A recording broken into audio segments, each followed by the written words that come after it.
And if we don't learn from history, shame on us. At the beginning, when we were targeting Osama bin Laden and indicted him here in New York in 1998, June of 1998, before the East Africa Embassy bombings, everybody was saying, well, who the heck Al-Qaeda and bin Laden? Those guys are in the Middle East, they are fighting in Afghanistan and so forth. But the moment that they were able to set a training facility, command and control, then they're going to start focusing on us. Well, a fresh warning from former FBI Special Agent Ali Soufan, our guest yesterday, and we were discussing a report with Ali about a more emboldened group of al-Qaeda in Iraq using Syria as a training ground and what we should be watching for. What is next? If it's Syria today, when does it come home to us here in the United States? Now, daily we hear about different terror groups taking advantage of chaos in the Middle East and Africa. Beyond the names and the geography, what do we need to know about today's generation of terrorists? Waleed Phares is a Fox News Channel Middle East and terrorism analyst, author of The Coming Revolution, The Struggle for Freedom in the Middle East. And Waleed, you've talked about this for years. Yeah. Who are these new terrorists, and how are they different from the ones that we faced, let's say, in 2001? Well, generally, this is a question of generations, as Mr. Soufan has said yesterday to you on TV.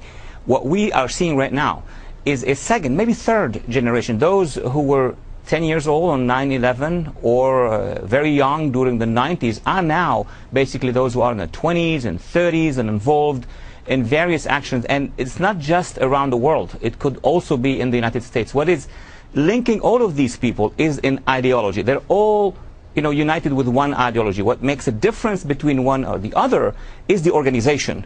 Are they affiliated with Al-Qaeda, an offshoot of Al-Qaeda, or they think themselves that they can perform the action on behalf of Al-Qaeda, like some of the lone wolves in the West, in Europe and here. So at the highest level, you have an ideology. At the lowest level, you have an organization. Let's talk about the ideology for a moment here.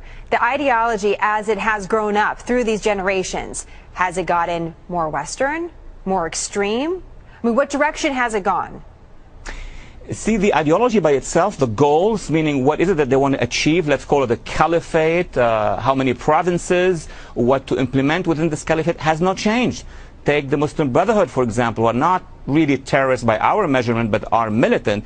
Since the 1920s, they teach the same thing. The Wahhabis, the Salafis, all these doctrines teach the same thing. What has changed basically is how to deliver this ideology to the younger generations. While in the past, around the mosque or around teaching centers, now it's the internet. Now it's Facebook. Actually, we have an example of that, Waleed. I mean, this is just one example from one website. This is one little boy, and according to the website, he was speaking about martyrdom and joining the Palestinians in their fight.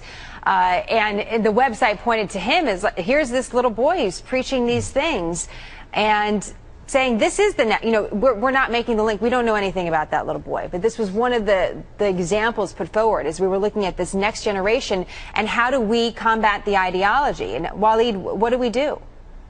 Well, look, first of all, we need to define exactly where the threat is coming from.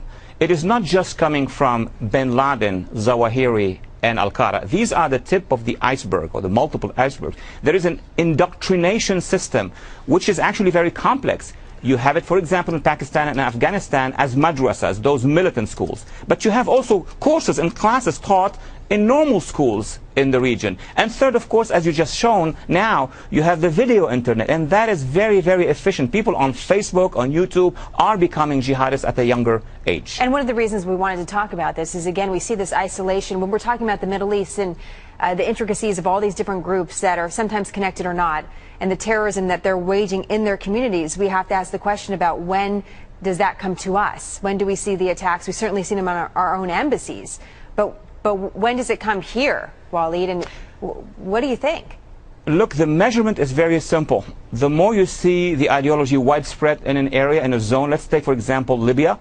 I have been warning about the rise of these Salafi jihadi militias from day one. From the day they were marching against Gaddafi, we were able to project that one day after Gaddafi is down, they're going to attack our sites. Actually, the cables from the Libya consulate to the United States in State Department said there are many training centers. We don't know if their intention is against us. Well, that's where we need to educate ourselves. If you see the ideology, if you see the symbols, it means that they are growing and they are coming against our interests. Waleed, thank you very much. A story we're certainly going to continue to watch.